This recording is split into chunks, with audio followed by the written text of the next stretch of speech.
은혜로운 찬양 하나님께서 기뻐 받으실 줄로 믿습니다. 할렐루야. 사랑하는 성도 여러분, 새해 복 많이 받으십시오. 우리나라는 새해를 두 번 지내다 보니까 서로 새해가 되면 복 많이 받으라는 인사를 두 번이나 매년 반복하고 있습니다. 그러니 어떻게 복을 받지 않을 수 있겠습니까? 올해도 우리가 신년에도 또 설날에도 하나님이 주시는 복이 우리의 심령 가운데, 가정 가운데 넘쳐나기를 주님의 이름으로 축복합니다. 여러분, 시작이 반이다 라고 하는 속담 우리가 잘 알고 있습니다. 시작이 중요하다라고 하는 말이고요, 시작을 두려워하는 사람에게 용기를 주는 말입니다. 일단 시작을 하고 나면 그 일이 진행될 것이니 하지 않는 것보다는 시작하는 것이 훨씬 더 낫다라고 하는 의미를 가지고 있습니다. 그런데 여러분, 시작이 반이라면 끝 마무리를 하는 것은 전부라고 할 수 있습니다. 그러니 뭐든지 우리가 시작을 잘 하는 것도 중요하지만 끝까지 완성해 가는 것도 중요합니다. 물론 우리가 인생을 살면서 시작한다라고 하는 것이 얼마나 힘든 것인지도 알고 있습니다. 하지만 시작만 잘해놓고 반만 해놓고는 다 된 것처럼 생각하는 착각을 할 때도 있습니다.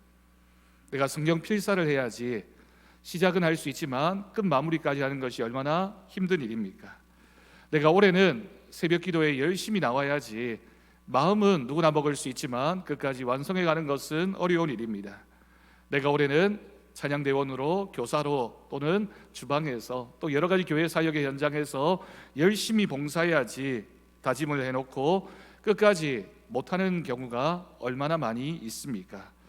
여러 이유들도 있고 핑계도 있고, 무엇보다 우리가 하나님 앞에 참 연약하기 때문에 우리가 마음 먹었다고 해서 그대로 다 성취해 가는 것은 아닙니다. 그런데 여러분, 세상 일은 그럴 수도 있지만 믿음의 일에 있어서만큼은 우리가 자꾸만 이런 일이 반복되어지다 보면 믿음이 힘을 잃게 됩니다. 하나님 앞에 약속한 것 우리가 잘 마무리를 해야 되는데 그렇지 않고 시작은 했지만 끝이 없게 되면 그 일에 힘을 잃게 되고 우리에게서 믿음의 능력이 나타나지 않습니다. 결과도 없고 열매도 맺히지 않는 믿음이라면 그것이야말로 입만 무성한, 시작은 잘했지만 입은 그럴듯하지만 열매를 맺지 못하는 믿음이라고 할 수 있는 것이죠. 믿음의 일은 절반만 해서는 안 됩니다. 믿음의 일은 시작도 중요하지만 끝까지 우리가 충성으로 잘 감당하는 것 중요합니다. 예수를 믿는다라고 하는 것은 끝까지 믿는 겁니다.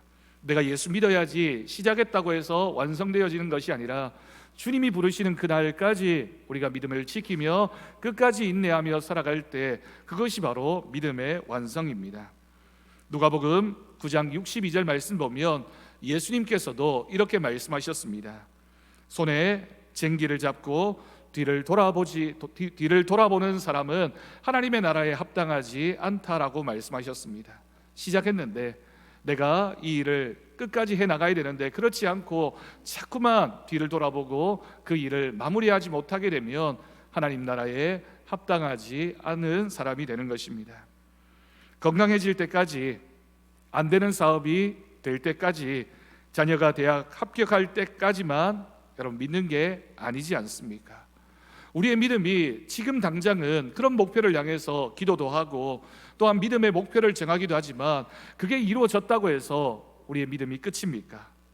그렇게 믿는 분들이 있습니다. 급할 때는 하나님 절실하게 찾았는데 문제가 사라지고 해결되면 믿음도 온데간데 없이 사라져버리는 겁니다. 그럼 그게 무슨 믿음입니까? 내가 하나님을 이용하는 것이 됩니다. 기도가 그렇습니다. 기도의 본질이 그렇습니다. 기도는 평생 하는 것입니다. 물론 우리가 어떤 문제를 두고 그 문제 해결을 위해서 기도할 때가 있습니다. 그런데 문제 해결이 기도의 목적이 되어서는 안 됩니다. 그렇다면 여러분, 기도의 목적이 무엇일까요? 기도는 믿음을 위해 하는 것입니다. 내 믿음을 지키기 위해서, 하나님 앞에 서는 그날까지 내 믿음이 온전히 지켜지기 위해서 기도하는 것이죠. 그래서 기도는 신앙인에게 있어서 호흡이기에 하는 것입니다. 기도를 한다는 것은 평생을 하는 것입니다. 여러분 새벽 기도에 나와 보십시오. 기도하시는 분들 중에 띄엄띄엄 어떤 때 나오는 분들보다 늘 변함없는 모습으로 기도하는 분들이 참 많습니다. 여러분 왜 그럴까요? 기도는, 우리의 믿음은 지금 몇 번 또는 내가 열심히 있을 때만 하는 것이 아니라 꾸준히 그리고 평생에 걸쳐서 하나님을 찾아야만 하는 그런 과정이고 은혜의 시간이기 때문입니다. 지금 문제가 해결될 때까지만 기도하는 것이 아닙니다. 조금 전에 말씀드린 대로 시작이 반이다 라고 하는 말은 참 좋은 말입니다. 시작만 하면 하게 될 것이니 일단 시작하는 용기를 가지라는 격려의 말입니다. 그러나 여러분 꼭 기억하십시오. 믿음의 사람은 시작만 잘하는 사람이 아니라 끝까지 하나님의 약속을 믿고 달려가는 것, 끝까지 표대를 향하여 달려갈 때 하나님의 약속이 성취되어짐을 믿습니다. 믿음의 끝이라고 할 수 있는 우리의 삶의 목적지를 향해서 주님 오실 때까지 달려가야 합니다. 믿음은 중간이 아니라 끝을 향해 달려가는 지난한 과정이다 라는 사실, 오늘 우리가 말씀을 통해 확인하게 됩니다. 오늘 말씀의 주인공이라고 할 수 있는 야곱이 살아왔던 인생길이 바로 그랬습니다. 그의 출생부터 애굽에서의 마지막 죽음의 순간까지 야곱만큼 멈추지 않고 열심히 인생을 살았던 인물이 몇이나 될까요? 성경에 참 열정적인 인물들을 많이 있지만 그러나 그 중에서도 특별하게 야곱만큼 자신의 삶에 대해서 충성스럽게 열정적으로 열심을 다해 산 인물이 별로 없습니다. 물론 야곱의 열심이 대단하다고 해서 야곱이 늘 긍정적인 삶을 살았던 것은 아닙니다. 때로는 인간적인 욕심이 앞서기도 하고, 때로는 자신의 욕심 때문에 너무 지나치게 열심을 다하다 보니 다른 사람에게 피해를 끼치는 경우도 많이 있었습니다. 하지만 우리가 믿음에 있어서만큼은 영적인 의미에서 야곱을 높게 평가하는 이유는 야곱이 항상 하나님을 향한 욕심을 가진 사람이었기 때문입니다. 세상의 욕심에 대해서도 야곱이 대단했지만 그러나 무엇보다 야곱은 하나님의 약속, 하나님의 일에 대한 열심, 하나님의 약속을 바라보는 욕심이 대단했던 인물입니다. 그가 그의 형이었던 에서의 그 장자의 명분을 팥죽 한 그릇 또는 자신이 아버지를 속이면서까지 그것을 가지려고 했던 것도 하나님이 주시는 축복, 하나님이 주시는 약속에 대한 욕심, 믿음의 욕심이 대단했기 때문입니다. 오늘 말씀에서도 이 야곱이라고 하는 인물이 고비마다 만나주셨던 그 하나님을 향해서 나아가고 있고 그 하나님께서 야곱을 부르고 있는 장면이 오늘 말씀의 첫 부분입니다. 여러분 오늘 말씀에서 하나님께서 왜 야곱을 부르셨을까요? 베델로 올라오라고 요청하시는 하나님의 음성에는 너의 흐트러진 믿음 또는 지금까지의 인간적인 욕심을 내려놓고 하나님을 만나야 되는 때가 되었다, 이제는 네가 하나님 앞으로 나와야 되지 않겠느냐라고 부르시는 하나님의 마음이 담겨져 있습니다. 다시 베델이라고 하는 땅으로 야곱을 찾으시는 하나님이 오늘 이 자리에 앉아있는 우리에게도 동일하게 너도 나에게 나와서 이 베델이라고 하는 이곳에서 하나님을 만나야 된다, 너와 약속한 하나님의 그 약속을 기억하면서 하나님을 찾고 하나님 앞으로 나아오는 인생이 되라고 오늘도 우리를 부르신 줄로 믿습니다. 하나님의 부르심에 응답한 믿음, 하나님이 우리를 부르실 때 아멘으로 응답하면서 이 자리에서 하나님과의 약속을 회복하는 은혜가 오늘 이 말씀을 통하여 우리 가운데 있기를 간절히 바랍니다. 여러분, 인간이 살아가면서 참 많은 관계를 맺고 살아갑니다. 얼마나 많은 관계들이 있습니까? 그런데 그 관계를 유지시켜주는 가장 중요한 기본이 되는 것 하나를 꼽으라고 한다면 그것은 바로 신뢰입니다. 우리가 그 사람과 좋은 관계를 맺기 위해서는 그 사람을 믿을 수 있어야 되고 또한 상대방도 나를 믿어주는 관계여야지만 그 관계가 잘 유지되어질 수 있습니다. 믿음과 신뢰가 깨져버리면 아무리 사랑했던 부부라 하더라도 심지어 부모 자식 간에도 모든 것이 흔들릴 수밖에 없습니다. 그런데 여러분, 그 신뢰관계가 언제 흐트러지게 됩니까? 그것은 바로 우리가 약속을 잊어버렸을 때, 그 사람과 함께 맺었던 그 약속을 잊어버리고 그 약속으로부터 멀어지게 되면 그 관계가, 신뢰관계가 깨어지게 되는 것입니다. 우리는 어려운 일이 생기면 하나님께 매달리며 하나님 앞에 그 어떤 서원도 서슴지 않습니다. 그런데 막상 그 문제가 해결되고 나면 언제 하나님과 그런 약속을 했는지 잊어버릴 때가 많이 있습니다. 그런데 여러분, 놀라운 것은 우리는 우리의 기도가 응답되고 나면 그 소원과 그 약속을 잊어버릴 때가 있지만 하나님은 그 약속과 그 소원을 잊지 않으십니다. 여러분, 왜일까요? 하나님은 왜 우리와 약속한 것을 잊지 않으실까요? 그것이 꼭 지켜져야 하지만 하나님께 이익이 되기 때문에 그래서 그럴까요? 그렇지 않습니다. 하나님이 그 약속, 그 소원을 잊지 않으시는 이유는 그 약속이 깨어지고 나면 하나님과 우리와의 관계가 깨어지기 때문에 우리와의 관계를 유지하기 위하여 하나님께서는 그 약속을 잊지 않으시는 것입니다. 하나님과 좋은 관계를 유지한다라고 하는 것은 우리가 얼만큼 하나님과 함께한 약속을 잊지 않고 지키느냐에 달려 있습니다. 오늘 말씀을 통해서 우리와 하나님과의 관계가 조금 멀어져 있었다면 왜 우리가 하나님과의 관계가 멀어져 있는지를 되돌아보고 새해에는 2024년도에는 우리가 더 깊은 하나님과의 관계, 좋은 관계 안으로 들어가는 믿음이 우리 가운데 생겨나기를 간절히 바랍니다. 여러분, 오늘 말씀에는 야곱을 향한 하나님의 두 가지 명령이 기록되어져 있고요, 하나님의 명령 앞에서 결단한 야곱의 결단 세 가지가 나타나 있습니다. 그리고 야곱이 어떻게 하나님과의 약속을 지켰는지, 그리고 하나님과의 약속을 지켰을 때 야곱에게 어떤 일이 일어났는지도 말해주고 있습니다. 첫 번째, 야곱에게 주어진 하나님의 명령은 베델이라고 하는 그 땅에 거하라라고 하는 것입니다. 야곱이 오늘 말씀에서 하나님으로부터 베델이라고 하는 이 지명, 땅 이름을 들었을 때 깜짝 놀라고 큰 충격을 받았을 것입니다. 왜냐하면 이 베델이라고 하는 이 지명이 30년 전 자신의 참 아팠던 그런 경험과 관련되어져 있는 땅이기 때문입니다. 한 사람, 한 사건이 떠오르면서 야곱은 말할 수 없는 큰 충격을 받게 됩니다. 30년 전 야곱에게 베델은 어떤 곳입니까? 베델은 야곱이 형 에서의 죽음의 위협으로부터 도망을 쳐서 외삼촌 라반의 집을 향해 가다가 하나님을 만났던 장소가 바로 베델입니다.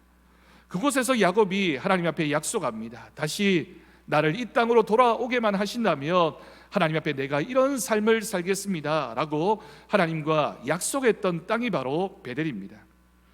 창세기 28장 20절에서 22절까지 말씀입니다.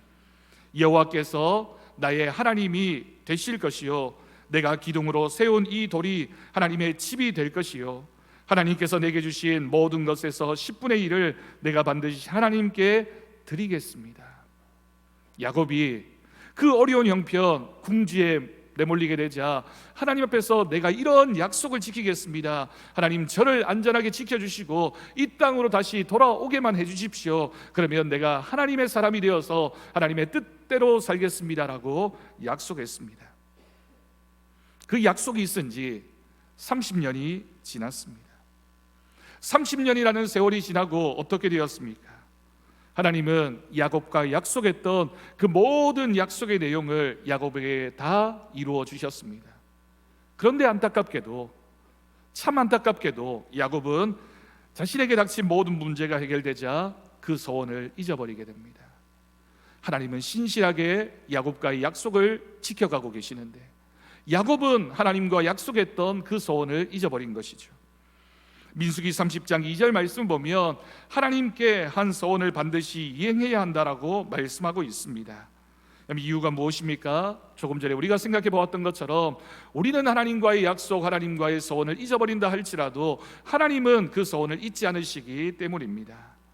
하나님은 우리와의 관계가 깨어지는 것을 원하지 않기 때문에 하나님은 끝까지 그 약속을 붙잡고 우리의 손을 붙잡고 우리와 함께 하신 그 약속이 성취되어지기를 원하고 계십니다. 그러다 보니 때로는 하나님은 고난을 통해서라도, 우리에게 닥쳐오는 그 고난을 통해서라도 네가 그 약속을 기억하기를 원한다, 너와의 관계가 회복되어지기를 원한다, 하나님은 우리에게 고난을 통해서도 말씀하십니다. 여러분, 오늘 본문 35장 바로 앞부분인 34장 내용이 무엇입니까? 야곱의 일생에 참 많은 위기가 있었지만 그 중에 가장 큰 위기를 꼽으라고 한다면 34장에서 일어났던 일입니다. 자신이 사랑하는 딸 디나가 이방 민족에게 성폭행을 당하고 어려운 상황 가운데 내몰리게 됩니다. 그때 오라비들이 그 일에 분노해서 그 이방 민족을 속이고 그 이방 민족에게 큰 전쟁을 일으킨 일이 벌어졌습니다. 그 일을 당한 세겜 사람들이 마음에 작정하기를 우리가 이 사람들 다 죽이자라고 마음을 먹었고 야곱에게는 이 일이 큰 위기로 닥쳐오게 된 것이죠. 언제 가나안 사람들이 야곱의 집을 해칠지 모르는 그런 큰 위기 가운데 야곱이 처하게 되었습니다. 야곱이 여러분 이 사건을 경험하면서 자신의 딸에게 이런 끔찍한 일이 벌어지게 되고 자신의 아들들에게도 언제 죽음의 위기가 닥쳐올지 모르는 그런 큰 고난과 위기 앞에서 하나님의 음성을 듣게 됩니다. 하나님이 자신에게 뭘 말씀하시는지에 집중하게 되는 일이 벌어지게 된 것이죠. 여러분 이렇게 말씀할 수 있습니다. 디나 사건이 없었다면, 야곱의 가족들에게 이런 큰 고난이 없었다면 야곱은 하나님 없이도 세겜 땅에서 행복하게 자신의 삶을 마무리했을 것입니다. 딸의 사건을 통해 하나님을 찾게 된 것입니다.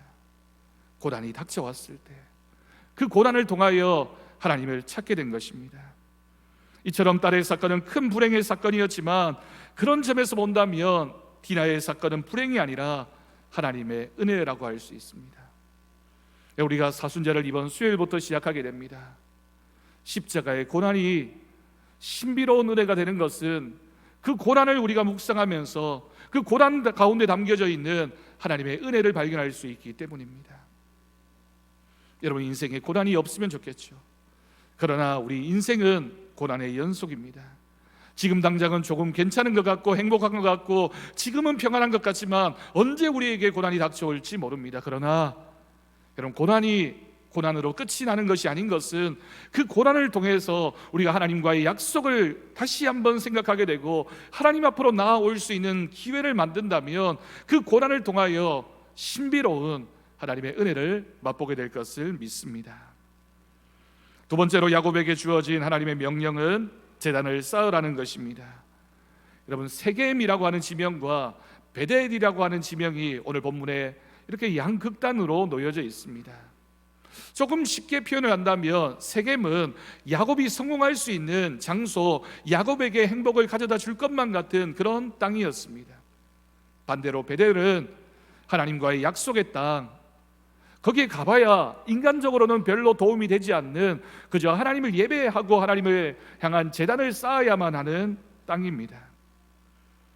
세겜에 안주했던 야곱에게 하나님은 그곳을 떠나 소원의 장소였던 베델로 올라가라고 말씀하셨습니다. 네가 지금까지 어떻게 살아왔느냐?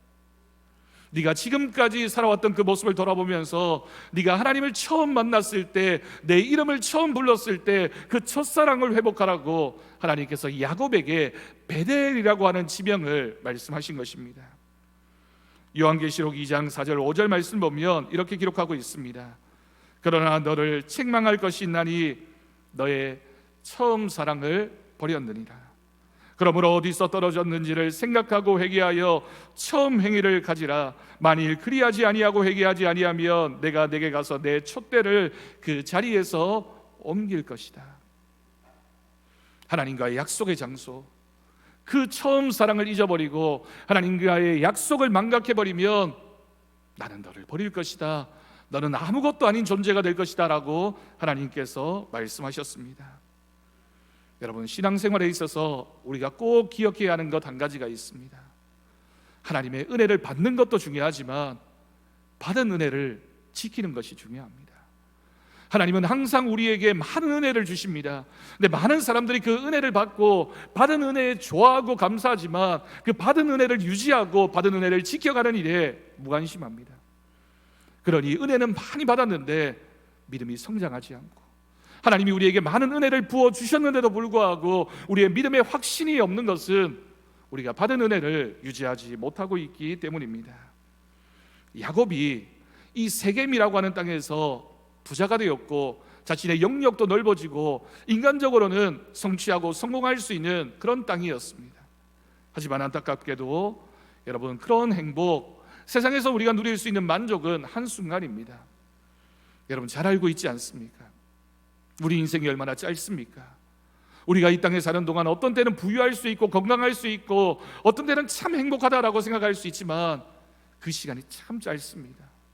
어느새 지나보고 나니 내 나이가 너무 많이 들었고 건강도 연약해지고 내가 믿었던 그 재산도 어떤 때는 사라져버리고 내가 가지고 있었던 지위나 또는 학력이나 또는 내 자녀나 또 내가 성취해왔던 많은 것들이 하나님 앞에서 참 부질없구나, 내 인생을 돌아봤을 때 그것이 내 인생의 목적이 되어서는 안 되었구나, 여러분, 우리는 생각할 때가 있습니다.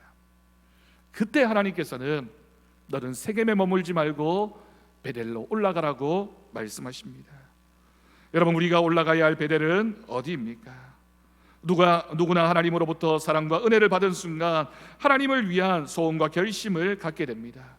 그러니 우리가 올라가야 할 베델은 우리가 하나님을 처음으로 사랑하고 하나님의 음성을 들었고 또한 하나님 앞에 결단했던 그곳, 또한 하나님을 예배하고 하나님의 은혜를 맛보며 우리가 살아가고 있는 이 성전, 이 교회가 바로 우리가 올라가야 할 베델입니다. 여러분, 처음 직분을 받았을 때의 결단을 떠올려 보십시오. 여러분에게 처음 집사라고 하는 직분이 주어졌을 때, 권사, 장로, 목사 등등해서 여러 직분이 주어졌을 때 안수받을 때 결단하며 기도하고 눈물을 흘렸던 그때로 돌아가야 합니다. 이 교회를 새로운 마음으로 섬길 때의 결단을 여러분 생각하십시오. 우리가 하나님 앞에 나와서 기도하고 응답받았을 때 하나님, 제가 이 교회를 위하여 섬기며 살겠습니다, 평생 이 교회를 섬기겠습니다, 하나님 앞에 봉사하겠습니다 라고 결단했던 그 시간으로 돌아가십시오. 하나님과의 약속을 했습니까? 여러분, 어떻게 하나님과 약속하셨습니까? 이제는 지켜야 할 때입니다. 여러분, 가정에서 결혼할 때 무슨 약속을 했습니까? 이제는 지켜야 할 때입니다. 여러분, 가정에 귀한 자녀가 태어났을 때 하나님이 주신 선물로 믿고 내가 하나님 앞에 약속했던 것 잊지 않습니까? 내가 이 자녀를 믿음으로 키우겠습니다, 하나님 뜻대로 키우겠습니다, 하나님의 아들로 하나님의 딸로 자라게 하겠습니다, 약속했던 그 시간으로 여러분 돌아가십시오. 그 약속을 지켜야 합니다. 여러분에게 하나님께서 주택을 구입하게 하고 무엇이라고 하나님께 약속했습니까? 우리가 직장에 취업을 하고 첫 월급을 타고 가게를 오픈하고 자동차를 새로 구입했을 때 하나님이 주신 은혜가 이렇게 많으니 하나님 뜻대로 살겠습니다라고 여러분 약속하지 않았습니까? 그 약속의 시간으로 돌아가십시오. 나는 잊어버렸어도 하나님은 그 약속을 기억하고 계십니다. 내가 하나님과 약속했던 그 순간, 내가 하나님 앞에서 서원하면서 하나님 앞에 결단했던 그 순간을 하나님은 기억하고 계십니다. 여러분, 이제는 지켜야 할 때입니다.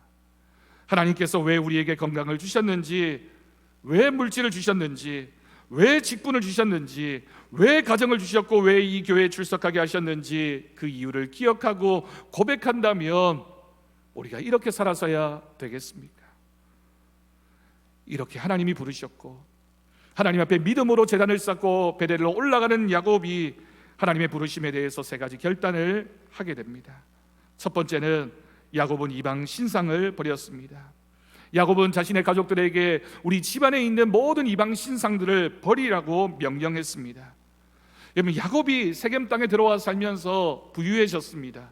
많은 것을 얻을 수 있었습니다. 세상적인 만족도 있었습니다. 그런데 놀랍게도 야곱과 그의 가족은 하나님을 섬기는 가정이었고 하나님을 예배하는 사람들이었는데 어느새 야곱의 집 안으로 이웃들이, 세상 사람들이 섬기던 우상들이 하나둘씩 들어오고 있었던 겁니다. 풍요로워졌고 부유해졌고 참 많은 것을 누리며 살아가는 그런 행복한 삶을 살고 있는데 지방 곳곳에 오늘 말씀에 기록되어지고 있는 것처럼 이방 신상들의 자리가 놓여지고 있었습니다. 하나님보다 세상의 돈과 권력과 학벌과 명예와 오락을 추구하며 의지하며 살아가는 것은 우리가 세겜에 살고 있기 때문에 하나님의 약속을 잊어버리는 때가 오게 되고, 그렇게 되면 자꾸만 우리 곁에 하나님 아닌 다른 것이 그 자리를 차지하고는 그것이 마치 우리에게 행복을 주는 것처럼 착각할 때가 오게 됩니다. 여러분 가정에 어떤 이방 신상이 있습니까? 여러분 마음에 하나님이 계셔야 할 그곳에 하나님 대신 자리하고 있는 그 무엇이 있습니까? 그것을 제거하십시오. 그것을 버리십시오. 그래야지만 하나님 앞에서 온전한 회복의 은혜가 있게 될 것을 믿습니다. 두 번째로 야곱은 자신을 정결케 했습니다. 우상의 땅 세겜 땅에서 살던 야곱이 겉으로 보기에는 깨끗하고 겉으로 보기에는 괜찮은 것 같았지만 그의 삶이 정결함을 잃어버렸습니다. 여러분 성경에서 말하는 정결의 본질은 내가 정결해지는 것이며 정확하게는 내 심령이 정결해지는 것입니다. 우리가 아무리 깨끗한 옷을 입고 그럴듯한 모습으로 살고 있다고 해서 정결한 것이 아니라 하나님 앞에서 내가 어떤 마음으로 어떤 믿음으로 살아가고 있느냐, 하나님이 보시는 우리의 중심이 과연 정결하느냐라고 하는 것입니다. 에베소서 4장 31절 32절 말씀입니다. 너희는 모든 악독과 노함과 분냄과 떠드는 것과 비방하는 것을 모든 악의와 함께 버려야 합니다. 서로 친절하게 하며 불쌍히 여기며 서로 용서하기를 하나님이 그리스도 안에서 너희를 용서하심과 같이 하라라고 말씀하십니다. 여러분 우리의 믿음이 정결해지기 위해서는 두 가지가 꼭 필요합니다. 버려야 할 것을 버리는 믿음, 해야 할 것을 하는 믿음입니다. 하나님 앞에서 우리가 정결한 믿음으로 살아가기 위해서 하나님이 우리를 보시면서 너는 참 정결한 믿음이다 라고 하는 칭찬을 받기 위해서는 버려야 할 것을 버리는 믿음과 해야 할 것을 하는 믿음이 되어질 때 하나님 앞에 정결한 우리의 믿음이 될 것입니다. 마지막 세 번째, 야곱은 의복을 바꾸었습니다.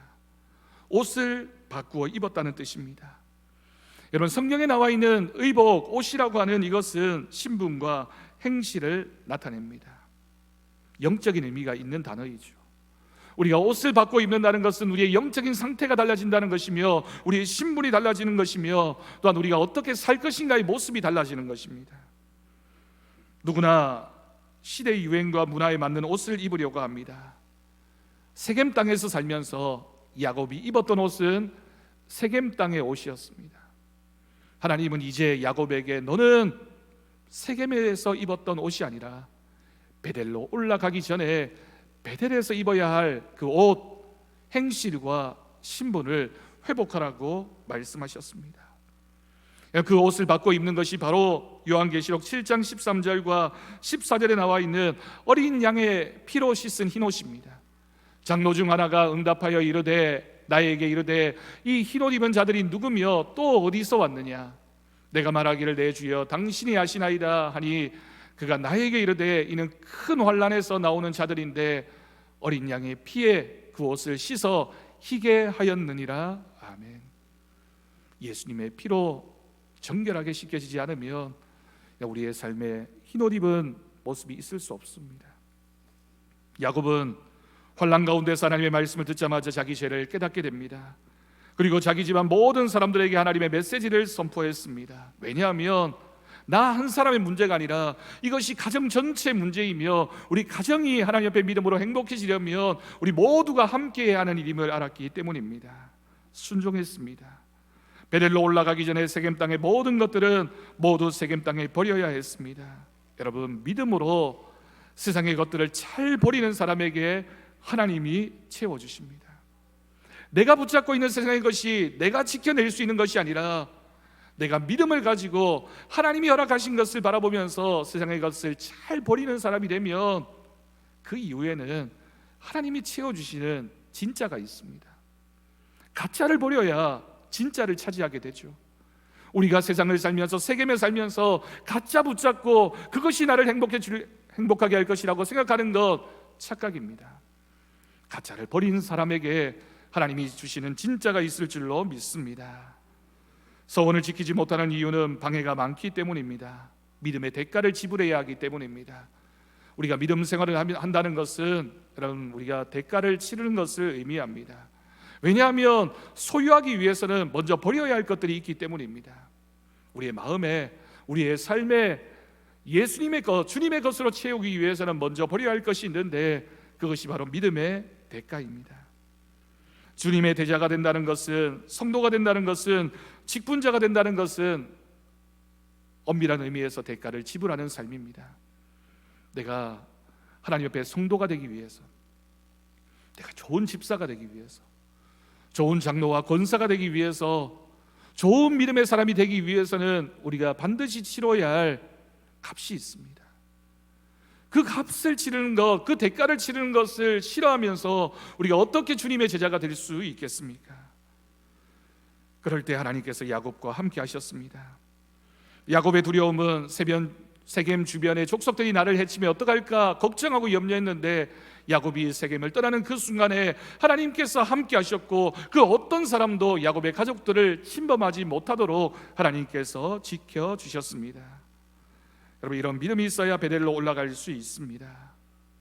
우리의 삶이 하나님이 기뻐하시는 삶이 되기 위해서, 우리가 하나님이 주시는 복받는 믿음으로 살아가는 한 해가 되기 위해서는 야곱처럼 결단하고 우리가 있어야 할 곳이 세겜이 아니라 베델이라는 사실을 기억하면서 믿음의 자리, 예배의 자리, 하나님을 찾는 자리로 나아갈 수 있기를 간절히 바랍니다. 마음의 중심을 보시는 하나님께서 우리가 베델로 올라가는 데 따르는 어려움을 다 해결해 주십니다. 책임져 주십니다. 우리가 하나님과의 약속을 지키기로 마음을 먹기만 하면 그 약속을 기억하시고 지켜가시는 분은 내가 아니라 하나님이십니다. 그러니 여러분, 우리가 처음 사랑을 기억하고 하나님과의 약속과 서원을 기억하면서, 하나님, 제가 예배 자리를 지키겠습니다, 기도하겠습니다, 내 자녀를 믿음으로 키우겠습니다, 하나님 말씀대로 살겠습니다, 하나님 앞에 아까워하지 않겠습니다, 하나님이 기뻐하시는 그 일을 하겠습니다 라고 약속했던 그 약속을 지키기 시작할 때 하나님께서 우리와 함께 하시고 우리에게 하늘의 복을 주시고 하나님께서 큰 은혜와 능력을 더하여 주실 것을 믿습니다. 오늘 모든 성도들이 주님과 함께하는 그곳이 바로 이 베델입니다. 여러분 가정이 베델이 되는 은혜가 있기를 간절히 바랍니다. 우리 교회가 베델이 되는 은혜가 있기를 간절히 바랍니다. 우리의 삶에서 모든 우리가 함께 살아가고 있는 이 모든 공간들이 하나님이 함께 하시는 베델이 되어질 수 있도록 하나님과의 약속을 지키고 하나님 앞에 믿음으로 살아가기로 결단하는 믿음 생활, 올 한 해 우리 모두의 삶이 되어지기를 주님의 이름으로 간절히 축원합니다. 기도하겠습니다. 하나님 아버지, 감사합니다. 우리에게 다시 올라가야 할 때가 있습니다. 세겜의 삶에 익숙해지고 세겜의 삶에 녹아들어 있었던 우리들의 그 마음과 연약함을 하나님 앞에 내어드리게 하시고, 다시 올라가야 할 때 베델을 향해 가야 할 그때를 기억하게 하셔서 하나님, 베델의 믿음을 회복하는 우리 모두가 되게 하여 주옵소서. 온 삶을 다하여 온 믿음을 당하여 하나님을 찾게 하시고 은혜를 따라 믿음으로 살아가게 하여 주옵소서. 감사드리옵고 예수님의 이름으로 기도드립니다. 아멘. 감사 찬송 384장 함께 찬양하겠습니다.